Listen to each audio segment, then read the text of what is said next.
the bond that's created with your clients sometimes. That's my favorite part, is that I get to put a permanent mark on someone, and they do the same for me, you know?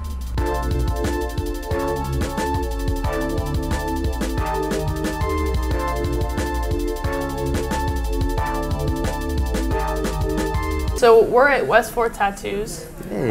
When did you come to New York? I came to New York about 6 years ago. Okay. Originally from Chicago, Illinois, so made my way out here. Yeah. Nice. Why leave Chicago? Not that Chicago's home, but New York has always been a dream. Yeah, yeah. You know, it's you grow up watching, you know, movies, Ghostbusters and Home Alone, and you're like, man, I want to live in the big city one day, and I got the opportunity to come out here, and it's been amazing. It's been awesome. When you came out to New York, did you feel like your demeanor and personality had to change to?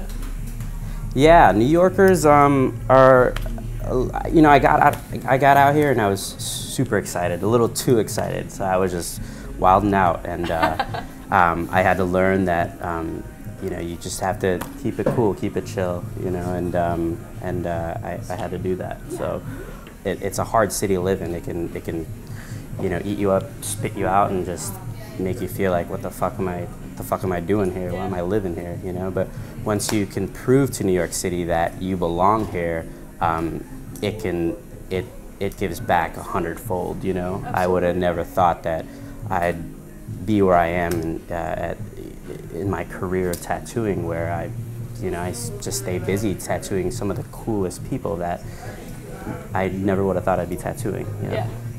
Was there a moment, or what was the moment that you felt like New York was trying to keep you on your ass, and you had to sort of push past it?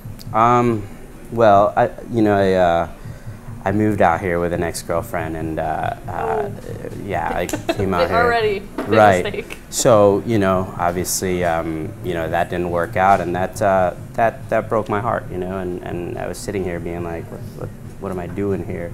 It's the most expensive city. Everything's so expensive, and there are no like friendly people out here. No one, you know, no one wants to. Everyone's on their own agenda. So I felt really, really lonely. You know, in a city full of people, it's easy to feel so alone and by yourself. So I fell into just a dark, deep depression. You know, and I really had to kind of reset and reevaluate, you know, in what my purpose in life was, you know. I ended up in jail, and that's basically where I got on my knees and said, all right, God, like, I surrender to you, and have your way, you know, and here I am, and I'm just like the happiest, you know, I'm just living the dream, you know. What makes your brand so much different from everyone else? Wow, I don't know. I think I'm a little overrated. I don't know. I feel like my tattooing, I love just to keep things clean and minimal, and just aesthetically pleasing. You know, something that is going to look, something that's going to be timeless and hold its longevity. You are in the most amazing shot. Thank you very much. Absolutely. So you got to New York, you essentially had to start over clientele-wise. What were the steps you took from A to Z to get to where you are now? Who did you have to meet? How did you go about networking? Because I think the issue, especially with young people in the city, is, you know, it's not that they don't know what they want, it's just that they don't know how to get it. And of course there's a fine line that separates those two things, but how did you go about finally getting what you want? I think you just keep showing up, you know? If I were tattooing this many people 3 years ago, I wouldn't know how to handle it, you know? So you just have to, I feel like you just have to show up and treat people kindly, you know, like treat people like gold. From the nameless to the famous, I'm gonna treat everyone like a celebrity, you know? Because you're celebrated, you're living, you're here, you're getting tattooed by me, like, let's celebrate that.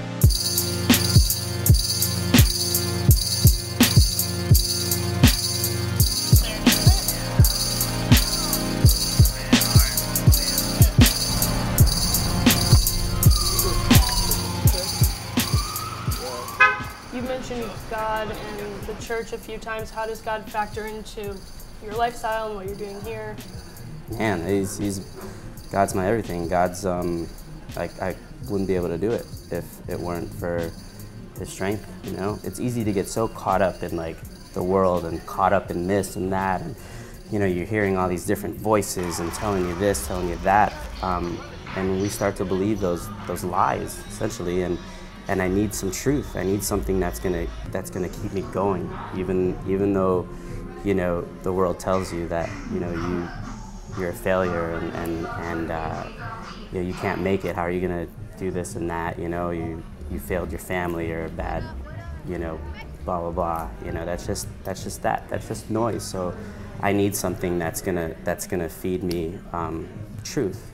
I actually went to seminary. I thought I was going to be a youth pastor, and I was going to say, you sound very much like a preacher or pastor when you speak about this stuff. Yeah, you're a preacher. You started tattooing because why? I started tattooing because all the chicks dig it. I started. There you go. That's the answer. We're done. That's it. You know, my grandfather was in the Navy and he had tattoos, and growing up I knew that I wanted to have tattoos. It seemed like a very rebellious thing, you know. All my family members hated it, you know, so I just remember being like, I'm gonna get tattooed one day, you know, just like that tough, like, bad boy look, you know what I mean? Yeah. It's hard, you know, but if you know, tattooing finds you. You know, it's so cliche, but like tattooing finds you. Yes. But she's touching his chest now.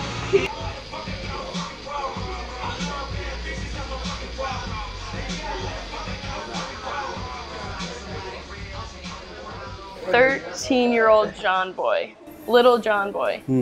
If you could tell him something, what would you tell him? 13-year-old JonBoy, man, I didn't have any hair on my nuts.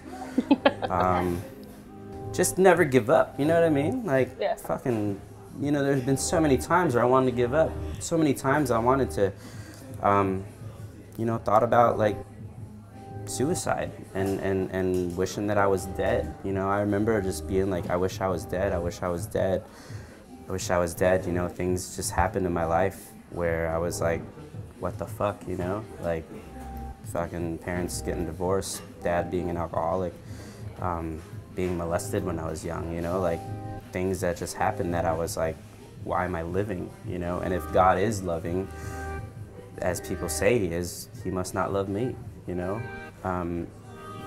But you keep going, you know, and you don't know, like, those experiences that you go through, you know, they happen, and you move on, and you help someone else down the road that may have gone through that, you know, and you give them that hope that you have, because what you went through isn't the same thing that I went through, but somewhere down the line you're going to meet someone that is going through the same thing you went through, and you know exactly what it's like for them, and they're gonna hear you louder because, you know, you know exactly the pain that they feel, you know. So never give up, you know.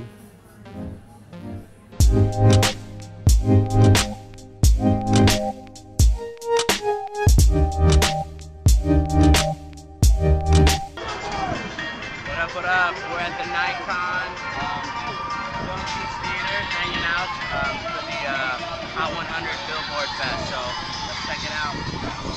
Have some fun.